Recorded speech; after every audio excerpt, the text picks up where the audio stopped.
Intan Purwaningtyas yang kerap dipanggil dengan nama Intan adalah sosok wanita cantik, tinggi semampai, berkulit putih. Siapapun lelaki yang melihatnya akan terpesona ketika memandangnya.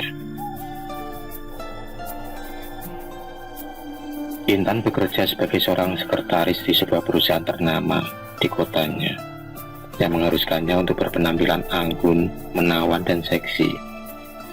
Itu tak lain syarat yang harus dilakoninya. Sebagai seorang sekretaris, di mana setiap penampilannya membawa image dari perusahaannya.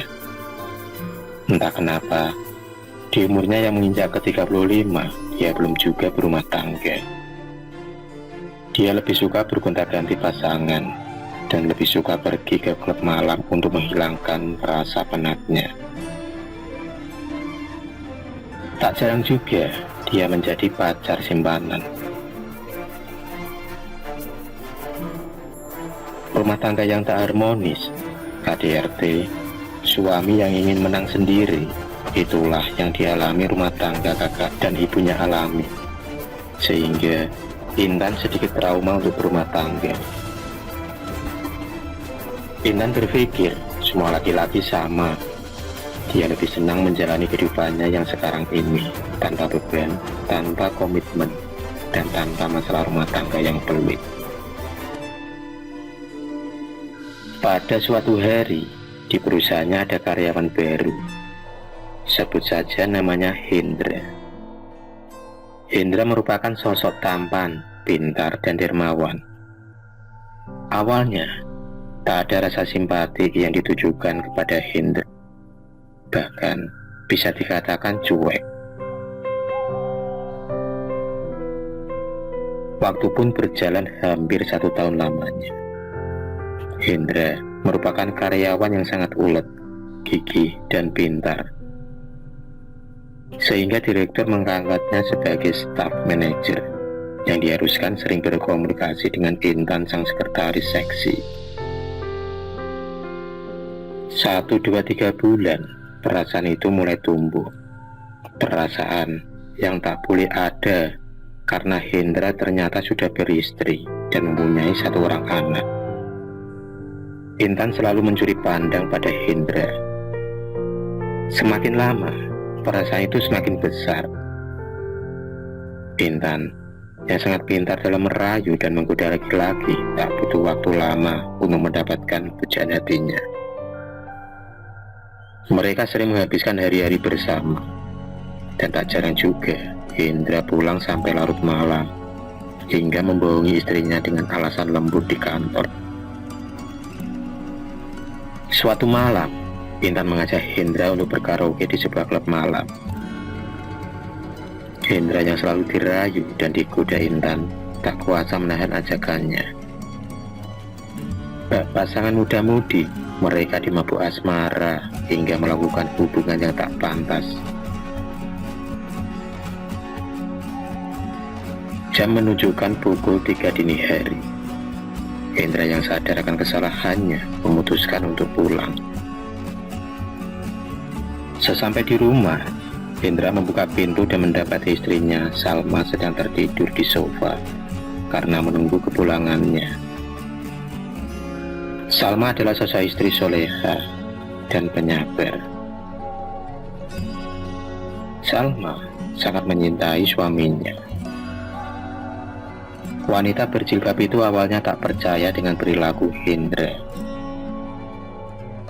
Intan, yang awalnya dekat dengan para laki-laki hanya untuk bersenang-senang, kini dia benar-benar jatuh cinta dan rela dimadu asal bisa bersama Hendra selamanya. Mereka benar-benar sudah terperangkap akan rayuan setan. Hingga suatu ketika, mereka mengambil cuti beberapa hari. Ternyata mereka ingin berkencan di puncak agar tak diketahui oleh istri Hendra. Lagi-lagi, Hendra harus membohongi istrinya Salma untuk kesekian kalinya. Hendra berdalih ditugaskan keluar kota. Dengan alasan itulah satu-satunya cara untuk membohongi sang istri. Selang beberapa jam, akhirnya Hendra dan Intan benar-benar bisa bersama dengan mengendarai sedan berwarna putih. Di dalam mobil, mereka bermesraan dan saling merayu satu sama lain. Tiba-tiba, di dalam dashboard mobil terdengar suara HP milik Hendra. Dengan cepat, Intan membuka HP tersebut karena dia merasa terganggu. Intan lalu mematikan HP Hendra.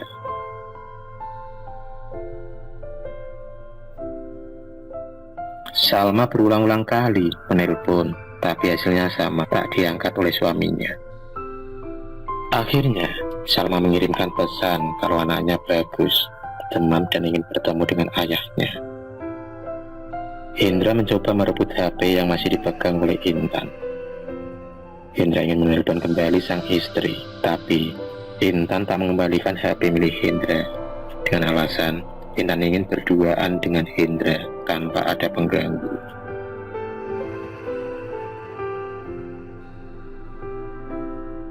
Mereka pun saling berebut HP, hingga Intan melempar HP itu keluar jendela. Pertengkaran antara mereka akhirnya tak terelakkan, hingga mobil Hendra menabrak pohon di pinggir jalan dan terlempar ke dasar jurang yang sangat curam.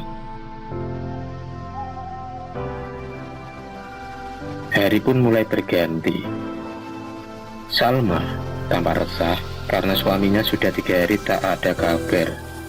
Hingga pada suatu malam, Salma bermimpi didatangi oleh suaminya dengan wajah pucat dan penuh luka. Hendra memeluk anaknya dan berpamitan kepada Salma. Salma pun terbangun dan punya firasat yang jelek. Salma segera mengambil air wudhu untuk melaksanakan sholat malam. Saat menuju ke kamar mandi, dia kaget karena ada suara air gemericik dari dalam. Saat membuka pintu, tak ada orang di sana.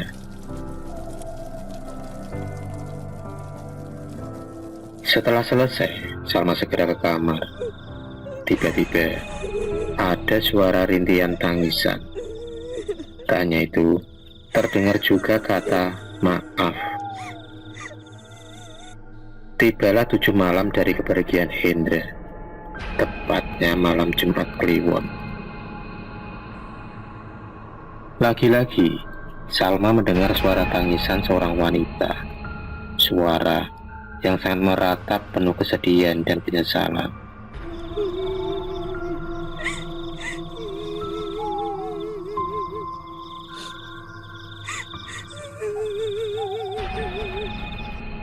Salma sangat ketakutan dan dia pun berlari menuju arah kamar anaknya. Tak disangka, di pintu kamar anaknya, dia melihat darah yang bertuliskan maaf. Salma masih kebingungan bercampur takut. Diputuskanlah malam itu untuk bermalam di rumah ibunya yang kebetulan tak jauh dari rumahnya. Salma kemudian menceritakan kejadian yang akhir-akhir ini ia alami pada ibunya. Ibunya, yang kebetulan mempunyai kenalan seorang ustadz dari kota sebelah, yang konon ustadz itu mahir dalam mengatasi hal gaib dan ruqyah. Pagi pun tiba. Salma dan sang ibu segera menemui Pak Ustadz. Pak Ustadz memilih waktu malam hari untuk mendatangi kediaman Salma. Saat itu, waktu menunjukkan pukul 9 malam. Keluarga Salma dan Pak Ustadz tiba di tempat lokasi. Pak Ustadz pun kemudian membaca lantunan ayat-ayat Al-Quran. Selang beberapa jam kemudian, tampak sosok berdiri di pojok taman. Sosok berambut panjang memakai baju compang-camping yang tampak berlumuran darah. Lagi-lagi, wanita itu menangis seraya minta tolong. Pak Ustadz pun berinteraksi dengan makhluk itu dan bertanya kenapa mengganggu keluarga Salma. Tiba-tiba, setelah berinteraksi dengan sosok menyeramkan tadi, Pak Ustadz segera meminta keluarga Salma untuk menuju lokasi di mana Hendra dan Intan mengalami kecelakaan.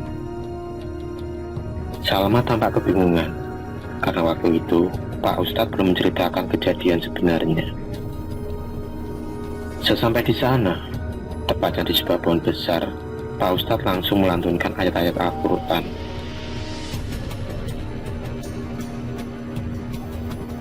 Pukul 4 dini hari, Pak Ustadz menceritakan apa yang telah terjadi pada Hendra suaminya.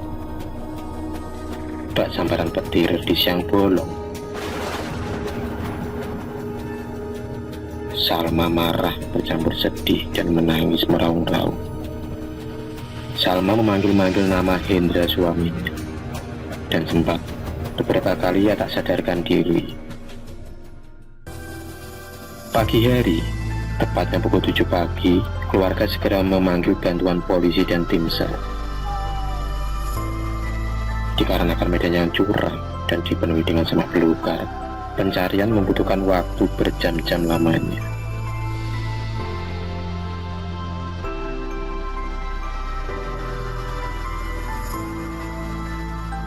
Sore menjelang malam, barulah korban dapat dievakuasi. Korban tak dapat kenali lagi karena sudah mengeluarkan bau busuk dan digerogoti hewan-hewan kecil yang ada di sekitar jurang. Namun Salma dapat mengenali mayat Hendra lewat sepatu yang dipakai dan juga mobilnya. Salma tampak termenung dalam kesedihan. Mengapa suaminya yang ia cintai selama ini telah mengkhianati cintanya dan meninggal secara tragis. Salma sangat terpukul akan kejadian ini. Salma pun memilih mendekatkan diri kepada Sang Ilahi. Sampai saat ini, pohon bekas tempat kejadian tabrakan itu mengeluarkan suara tangis di malam hari.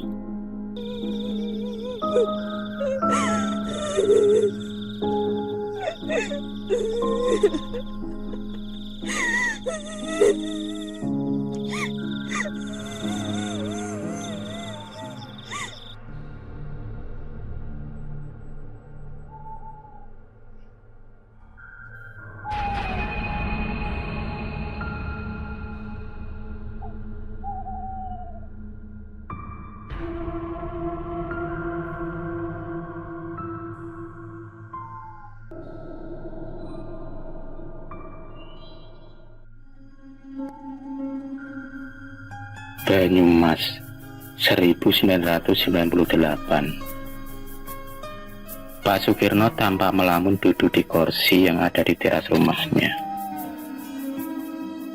Pikirannya melayang dan terus saja membayangkan almarhum istrinya yang kebetulan hari ini adalah tepat 7 hari kepergian Bu Rasmini. Bu Rasmini adalah istri yang selama ini selalu mendampingi hari-hari Pak Sukirno.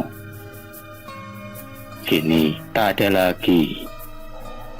Mau tak mau, Pak Sukirno harus ikhlas melepas kepergian istri yang sangat dicintainya itu. Pikirannya pun terbayang kisah 2 bulan yang lalu. Kisah di mana Bu Rasmini terbaring sakit lemah tak berdaya. Ceritanya dimulai ketika Bu Rasmini pergi ke ladang untuk mencari rumput. Waktu itu, Pak Sukirno kebetulan sakit demam. Keseharian suami istri ini adalah seorang petani dan juga memiliki beberapa ekor kambing. Karena Pak Sukirno waktu itu sedang sakit, mau tak mau Bu Rasmini lah yang harus menggantikan Pak Sukirno mencari rumput. Bu Rasmini berangkat dari rumah dengan berjalan kaki. Sabit dan juga caping yang terbuat dari bambu, dua benda itulah yang harus dibawa setiap dia berangkat mencari rumput. Bu Rasmini berjalan menelusuri area persawahan demi persawahan, di mana ada rerumputan. Disitulah kakinya berpijak. Hingga Bu Rasmini melihat area perrumputan yang menghijau dengan hamparan yang lumayan luas. Langsung saja Bu Rasmini menghampiri dan segera mengambil rumput-rumput itu dengan sabitnya.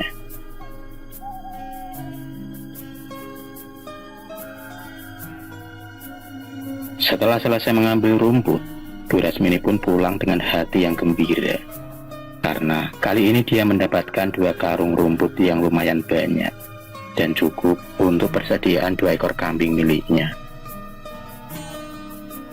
Sepulang dari mencari rumput, Bu Rasmini tak merasakan ada hal yang aneh.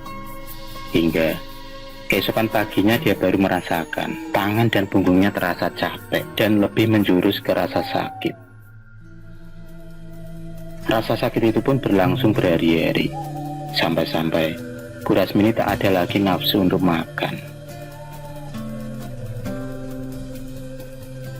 Pak Sukirno tak hanya diam begitu saja. Dia sudah memanggil beberapa tukang pijit, bahkan sampai memeriksanya ke dokter. Tapi anehnya, penyakit Bu Rasmini tak kunjung sembuh.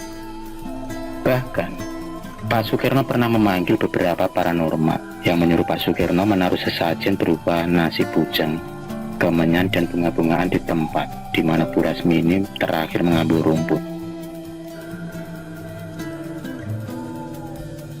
Dari semua dukun yang ia datangkan, mereka menjelaskan kalau Bu Rasmini terkena guna-guna dari area perkebunan tempat dia mengambil rumput. Pak Sukirno pun tampak kebingungan karena dia hanyalah seorang petani kecil. Dia tak merasa punya musuh, bahkan dia merasa selalu berbuat baik kepada semua orang. Jadi aneh kalau Bu Rasmini sakit karena guna-guna.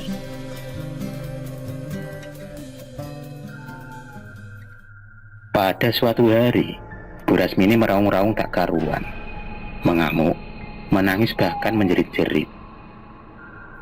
Bahkan para tetangga merasa iba kepada Bu Rasmini, dan tak sedikit orang menyarankan agar Bu Rasmini dibawa ke rumah sakit. Karena tempo hari saat diperiksa oleh dokter, Bu Rasmini mengalami penyakit saraf, di mana tangannya tak bisa digerakkan. Dokter itu hanya memberi obat-obatan, tapi tak kunjung sembuh sampai sekarang.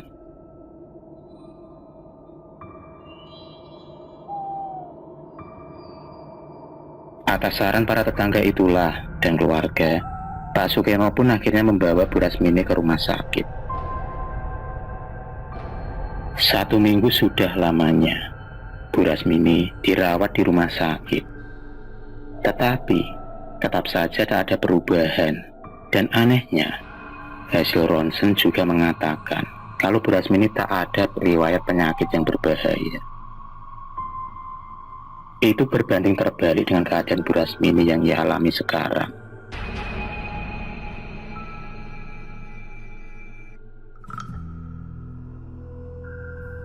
Hari demi hari, badan Bu Rasmini semakin kurus.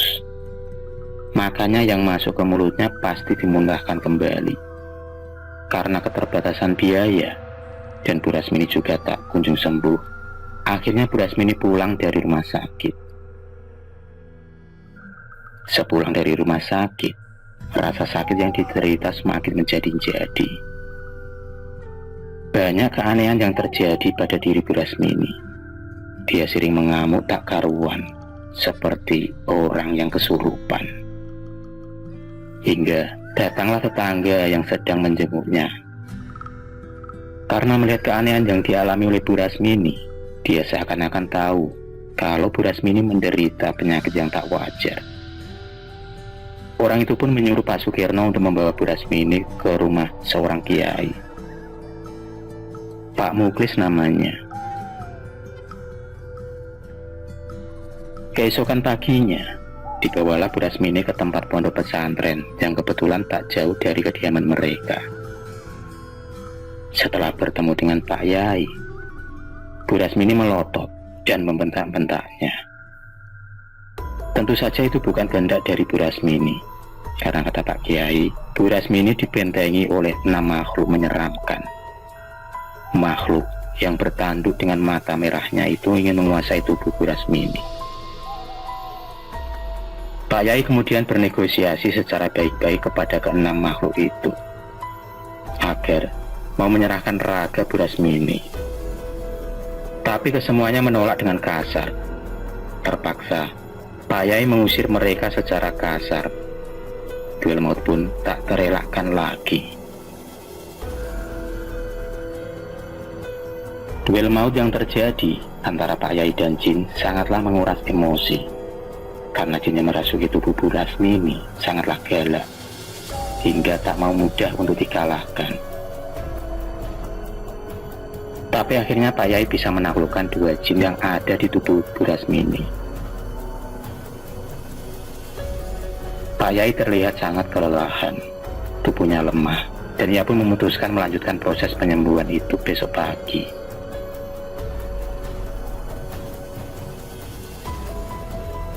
Pak Muklis kemudian keluar dari kamar dan memanggil Pak Sukirno yang terlihat cemas melihat keadaan istrinya. Pak Muklis kemudian menjelaskan kalau Bu Rasmini ternyata telah mengusik keberadaan jin-jin itu saat dia mengambil rumput, hingga membuat para jin-jin itu murka kepada Bu Rasmini. Dan jin-jin itu pun meminta raga dari Bu Rasmini itu sendiri. Mendengar penjelasan dari Pak Muklis, Pak Sukirno hanya bisa mengangguk dan pasrah melihat keadaan istrinya.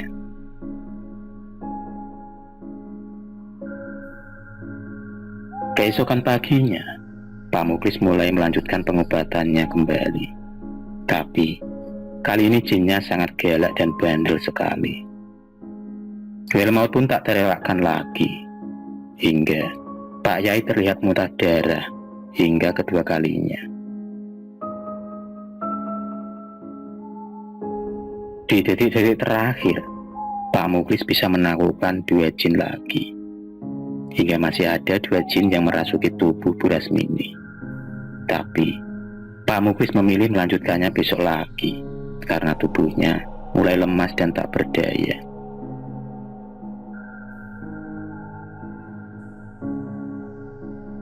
Tapi itu semua terlambat untuk dilakukan, karena malam harinya Bu Rasmini menghembuskan nafas terakhirnya.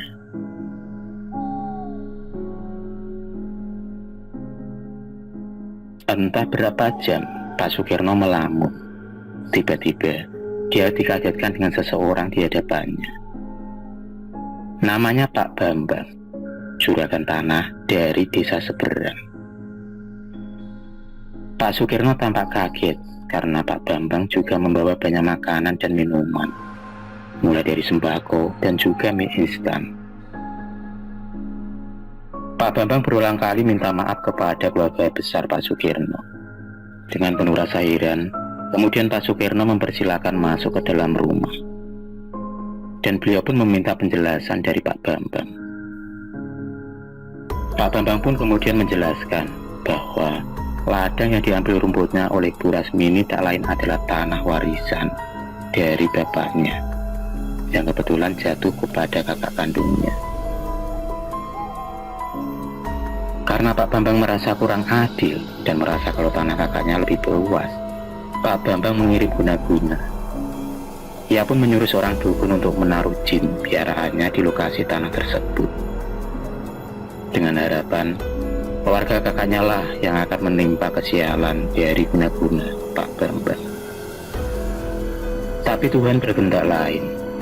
Bu Rasmini tak sengaja mengambil rumput dan mengusik ketenangan jin-jin tersebut. Dan Bu Rasmini harus menanggung semua akibat hingga Bu Rasmini meninggal.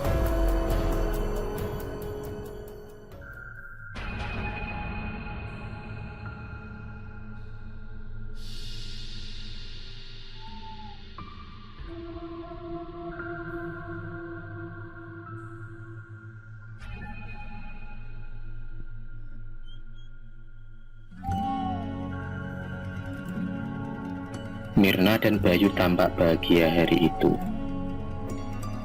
Kedua sejoli ini baru saja melangsungkan ikatan suci dalam pernikahan setelah 1 tahun menjalin kasih asmara. Selang beberapa bulan, Bayu yang bekerja sebagai staf marketing di sebuah perusahaan mendadak dipindah tugaskan keluar kota. Mau tak mau, Bayu harus memboyong juga istrinya yang baru saja dinikahinya beberapa bulan yang lalu. Layaknya pasangan muda yang baru menikah, Mirna juga tak mau jauh-jauh dari Bayu suaminya, apalagi untuk waktu yang cukup lama. Setelah berpamitan kepada kedua orang tuanya, mereka pun bergegas menuju terminal bus. Perjalanan ditempuh kurang lebih 4 jam. Hingga akhirnya tibalah mereka di tempat tujuan. Tempat yang agak asing bagi mereka. Karena belum mendapatkan tempat untuk tinggal, diputuskanlah untuk mencari penginapan terdekat. Keesokan harinya, mereka berencana mencari rumah kontrakan. Tapi itu sulit untuk ditemukan karena tempat barunya ini bisa dikatakan desa terpencil, dan tentu saja jarang sekali ada rumah yang disewakan. Penduduk asli dari desa ini rata-rata bekerja sebagai petani dan pedagang sayur di pasar. Hingga dia bertemu dengan seseorang saat makan siang di warteg pinggir jalan. Kang Udin adalah orang yang menawari rumah kontrakan kepada mereka berdua. Bayu dan Mirna segera mengiyakan tawaran itu dan langsung bergegas menuju ke lokasi. Di luar dugaan, rumah itu ternyata lumayan besar dan juga murah.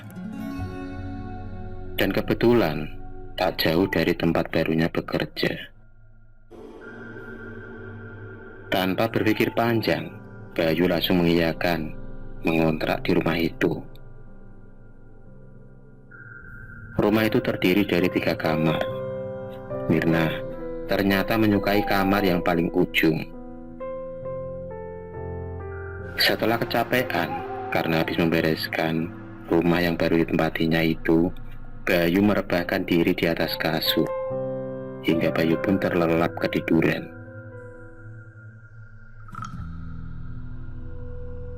Sosok wanita berbaju putih, berambut panjang, dengan perutnya yang membuncit, sedang menangis terisak-isak di sudut kamar.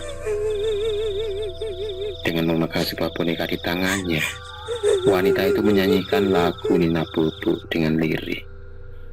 Nina Bobo,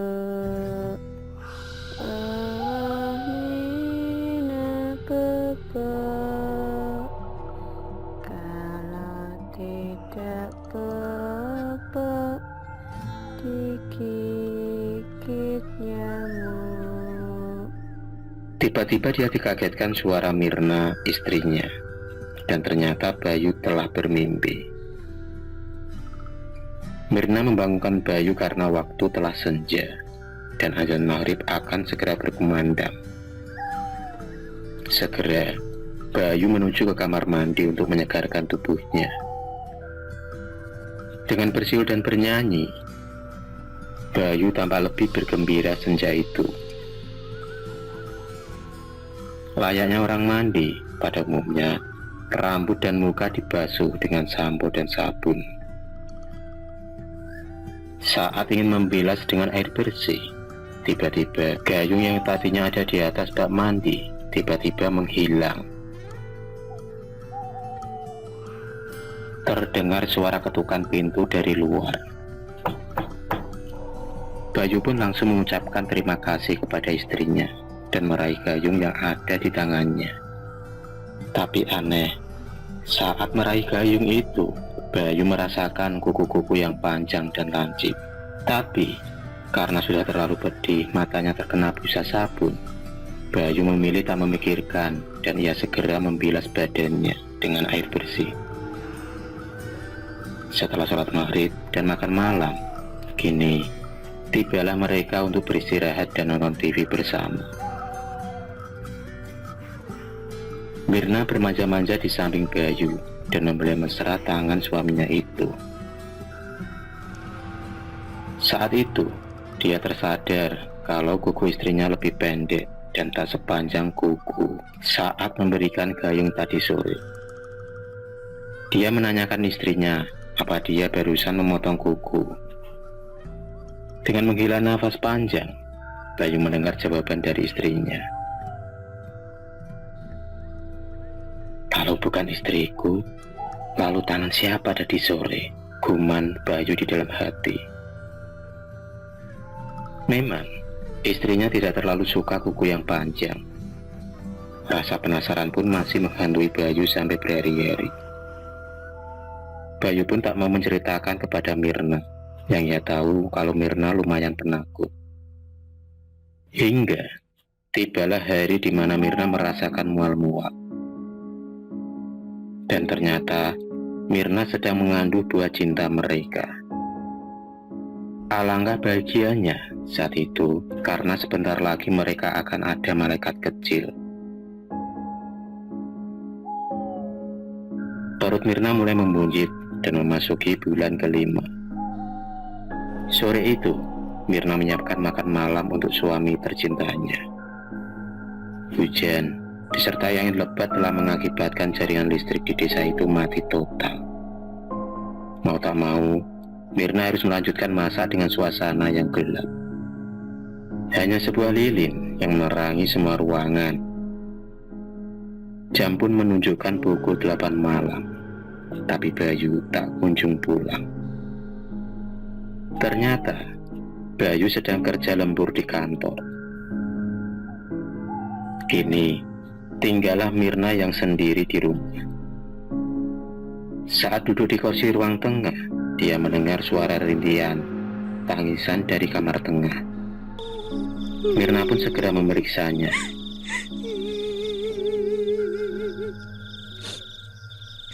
Dengan penerangan lilin yang mulai hampir habis, terlihat sekilas bayangan putih di depan Mirna. Sontak, Mirna terkaget dan lampu pun menyala. Ternyata jendela kamar itu lupa ditutup, yang membuat angin masuk ke dalam kamar. Mirna pun mengamati setiap sudut kamar itu. Tampak terlihat sebuah foto terpajang di dinding. Foto anak remaja berusia belasan tahun. Saat Mirna memandanginya, tiba-tiba foto itu terjatuh dengan sendirinya. Kemudian Mirna berusaha membersihkan serpian bingkai dan kaca, dan ia pun menemukan sebuah tulisan di secari kertas. Aku benci Bapak. Tak lama kemudian, suaminya pulang. Setelah makan malam, Bayu mengajak istrinya untuk tidur dan beristirahat. Karena kecapean, lagi-lagi Bayu bermimpi sama persis saat dia baru menempati rumah itu. Lalu ia dikagetkan. Jangan ambil anakku. Jangan ambil anakku. Ternyata, tak hanya Bayu, istrinya juga ternyata bermimpi jelek. Mirna bercerita kalau dia bermimpi ada sosok wanita dengan perut buncit mau mengambil anak yang ada di perutnya. Bayu semakin bertanya-tanya, kenapa dalam mimpinya ada sosok wanita berperut buncit, sama seperti mimpi Mirna. Jam menunjukkan pukul 12 malam. Saat Mirna terbangun karena mimpinya itu, Mirna pun menceritakan soal foto dan tulisan yang ia temukan di kamar tengah. Karena penasaran, Bayu pun mengajak istrinya kembali ke kamar tengah dan melihat foto itu. Alangkah terkejutnya, foto yang tadinya berantakan kini sudah terpajang rapi di dinding kembali. Tiba-tiba ranjang tempat tidur mereka bergerak-gerak dengan sendirinya. Dan terlihat jelas, di atas kepala mereka ada sosok wanita berwajah seram terbang ke sana kemari. Dan dengan suara cekikikan, layaknya kuntilanak. Sosok itu turun tepat di hadapan Mirna. Dengan matanya yang merah, sosok itu berusaha mencekik leher Mirna. Bayu yang ada di sampingnya berusaha memukul sosok itu dengan kursi, tapi itu semua sia-sia. Kursi itu mental beserta Bayu. Mirna pun menjerit hingga ia kehabisan tenaga dan tak sadarkan diri. Tampak sosok itu tepat di atas perut Mirna sambil duduk. Sosok itu mengurut perut Mirna dan berusaha mengambil janinnya. Bayu tak bisa berbuat apa-apa. Dia hanya bisa berteriak-teriak minta tolong pada warga sekitar. Dan usahanya itu tak sia-sia. Berbondong-bondonglah warga menuju ke rumah kontrakan Bayu. Mendengar keramaian warga, sosok berambut panjang itu lenyap seketika. Warga pun mendapati Mirna dan Bayu terkulai lemas dan ruangan yang berantakan. Setelah tersadar, warga mempertanyakan kejadian apa yang sudah mereka alami. Dan ternyata, kata salah satu warga, kejadian itu bukan dialami Bayu saja. Bahkan, pernah dialami 2 penghuni rumah kontrakan sebelumnya. Keesokan paginya, Mirna dan Bayu menemui Kang Udin. Sambil menghisap sebatang rokok, Kang Udin mulai menceritakan kisah 10 tahun yang lalu.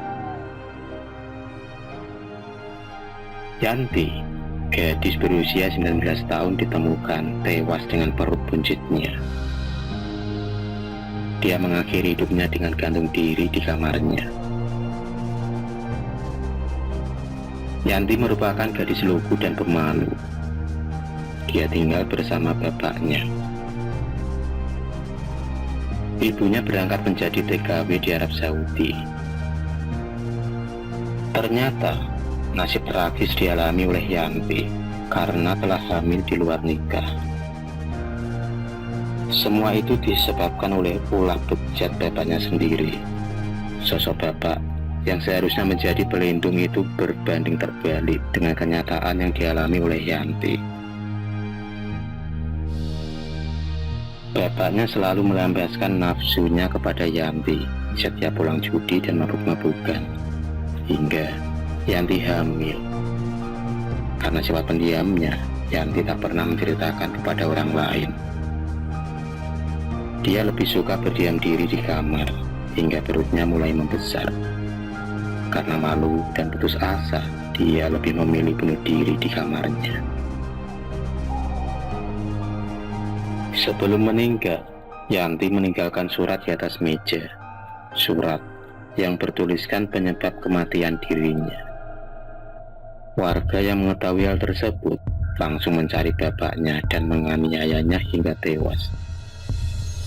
Saat ibunya pulang dari Arab Saudi, ibunya pun mendengar kabar tersebut, dan dia pun shock dan frustasi.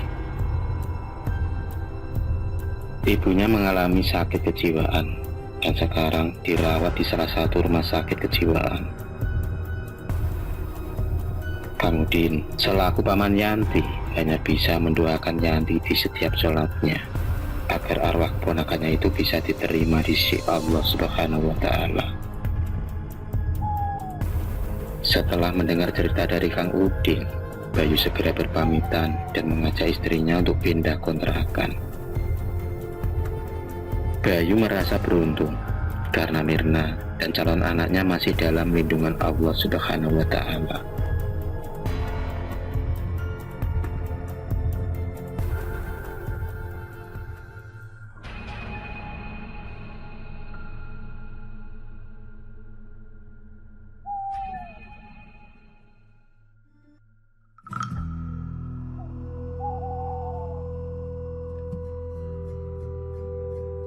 Mbah Karmo. Laki-laki tua itu tampak termenung duduk di atas kursi yang terbuat dari bambu. Wajahnya lusuh dengan jenggot yang sudah mulai memutih. Dia hidup sebatang kara karena sampai sekarang Mbak Karmo belum juga mau menikah. Itu bukan karena tanpa alasan. Lamunannya tertuju kejadian 50 tahun yang lalu. Kejadian yang tak akan pernah ia lupakan sampai saat ini. Ia tak menyangka akan mengalami hal kesialan dalam hidupnya. Sebenarnya, Mbak Karmo merupakan anak dari salah satu warga desa yang amat tersohor. Ayahnya, yang kebetulan adalah seorang petani sukses. Tanahnya ada di mana-mana. Tak hanya itu, ayahnya juga mempunyai 20 ekor sapi dan beberapa kerbau. Awalnya, kehidupan mereka sangat bahagia dan bisa dibilang keluarga yang cukup harmonis. Hingga pada suatu hari datanglah seorang janda muda, Nyi Sutri. Biasa wanita itu dipanggil.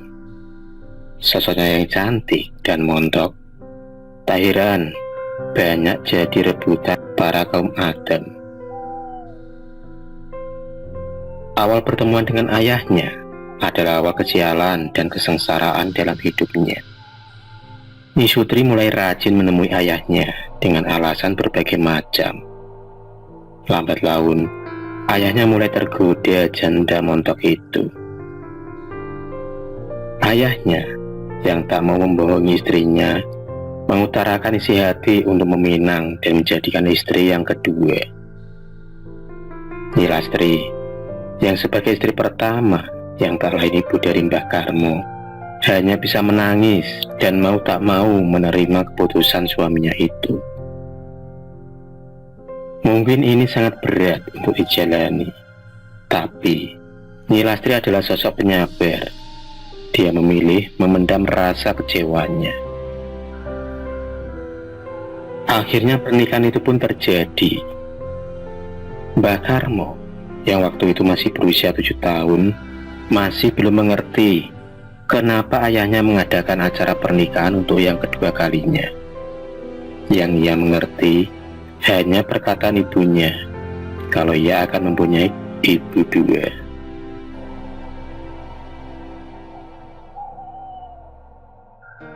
Beberapa bulan, ibu barunya itu sangat baik terhadap Karmo kecil. Bahkan sudah dianggap menjadi anaknya sendiri.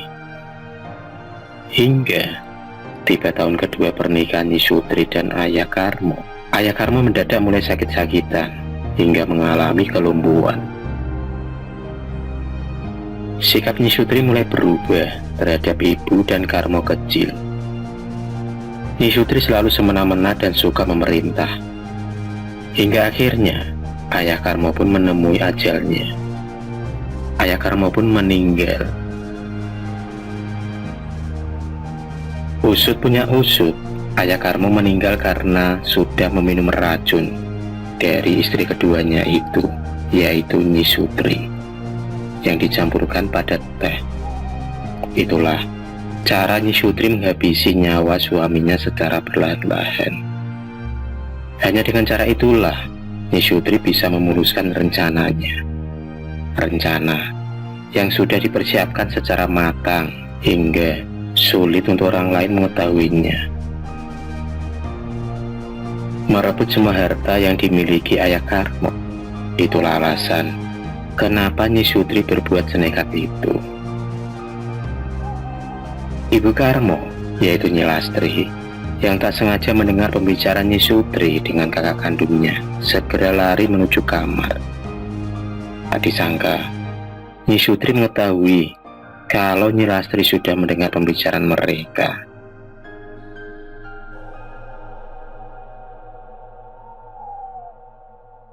Karena takut kalau rahasia terbongkar, Nyi Sutri segera mendatangi dukun sakti langganannya dari desa sebelah. Nyi Sutri pun menyuruh dukun langganannya untuk mengirim guna-guna berupa penyakit kulit yang mematikan.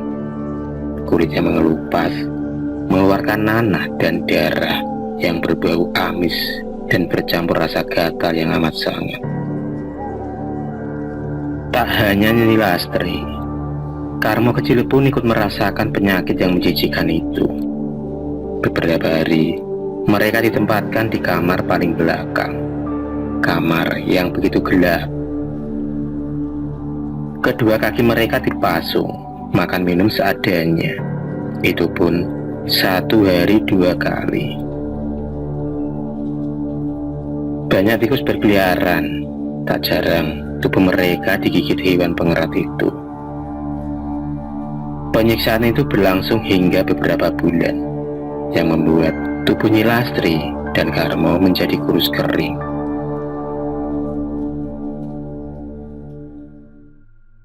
Hingga pada suatu hari, bau yang keluar dari kulit mereka semakin lama semakin mengeluarkan bau busuk, hingga mengundang lalat menghampirinya. Bukannya kasihan, Nyi Sutri dengan rasa tak bersalahnya tega menyebar fitnah ke warga kalau penyakit itu bisa menular ke siapa saja yang mendekatinya. Nyi Sutri juga bilang kalau penyakit yang diceritanya adalah karma dari Tuhan dan bisa berakibat buruk kalau Nyi Lastri masih tinggal di desanya. Warga yang sudah terhasut omongan Nyi Sutri ramai-ramai mengusir, mencemooh, hingga melambari mereka dengan kerikil dan batu. Nyi Lastri dan Karmo kecil berjalan tertatih-tatih. Dia menangis di sepanjang jalan. Tak ada lagi orang yang mau membantu mereka. Jangankan menyapa, melihat saja mereka sudah merasa jijik. Siang pun berganti malam. Tak terasa, mereka sudah jauh meninggalkan desa mereka. Karmo kecil merintih karena perutnya yang keroncongan. Nyi Lastri yang tak punya bekal apa-apa hanya bisa menenangkan anaknya untuk menahan lapar. Akhirnya mereka menemukan aliran sungai yang cukup jernih. Karmo kecil pun segera meminum air sebanyak-banyaknya hingga perutnya terasa kenyang. Hari pun mulai gelap. Mereka berdua memutuskan untuk istirahat di atas batu besar yang ada di pinggir sungai. Dengan air mata yang berlinang, Nyi Lastri memeluk erat tubuh anaknya yang semakin kurus. Nyi Lastri hanya bisa pasrah dan berdoa agar Nyi Sutri segera mendapatkan hal yang setimpal.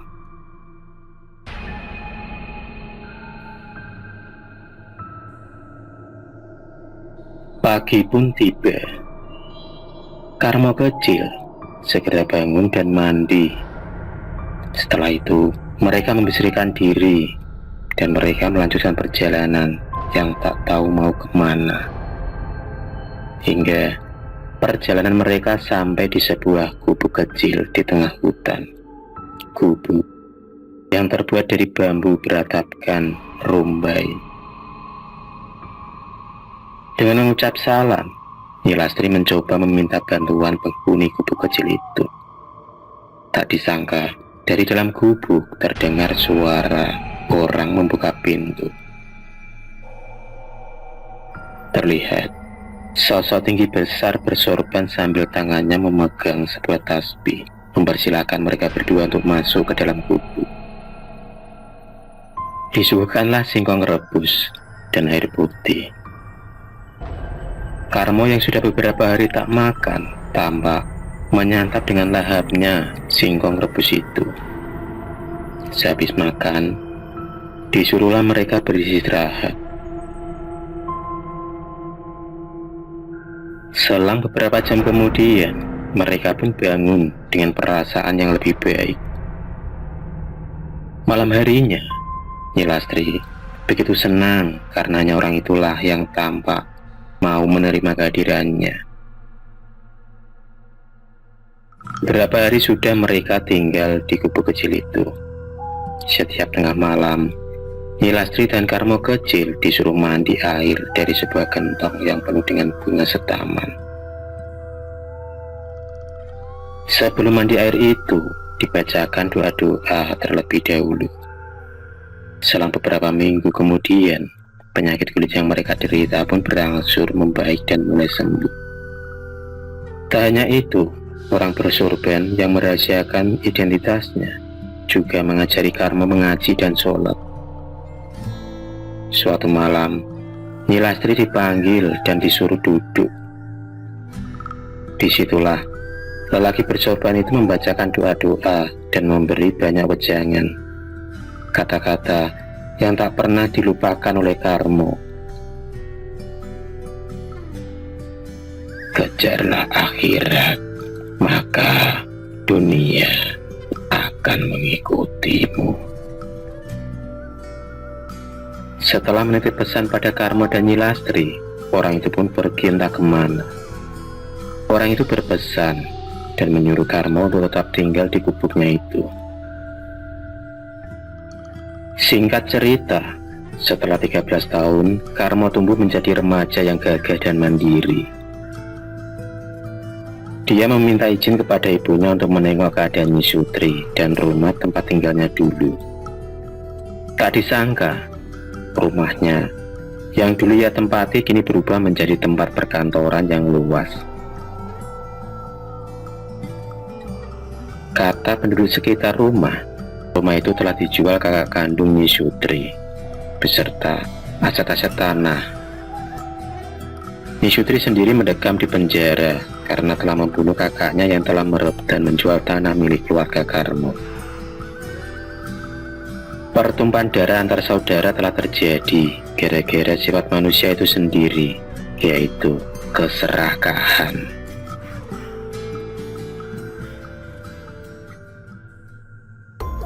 Ternyata dukun suruhan Sutri pun telah tewas saat sedang melakukan ritual di salah satu gunung yang ada di Jawa Tengah. Konon, sang dukun tewas tersambar petir saat mencoba naik sampai ke puncak gunung. Mayatnya hitam legam dengan mata yang melotot. Karmo berusaha ikhlas dan legowo, bisa menerima, karena semua adalah titipan Allah Subhanahu wa Ta'ala.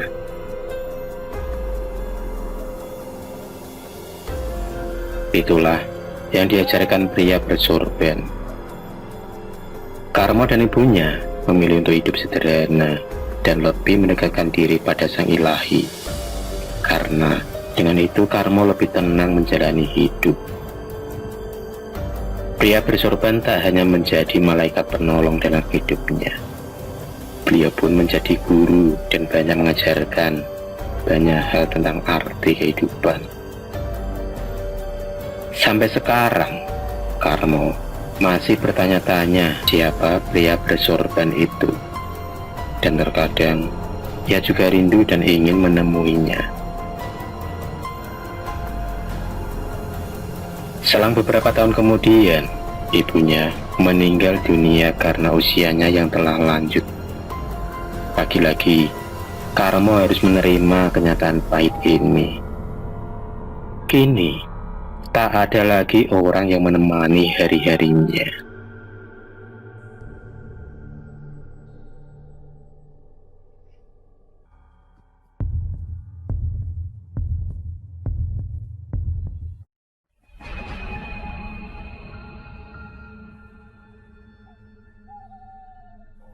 Terima kasih sudah menonton video cerita bergambar ini.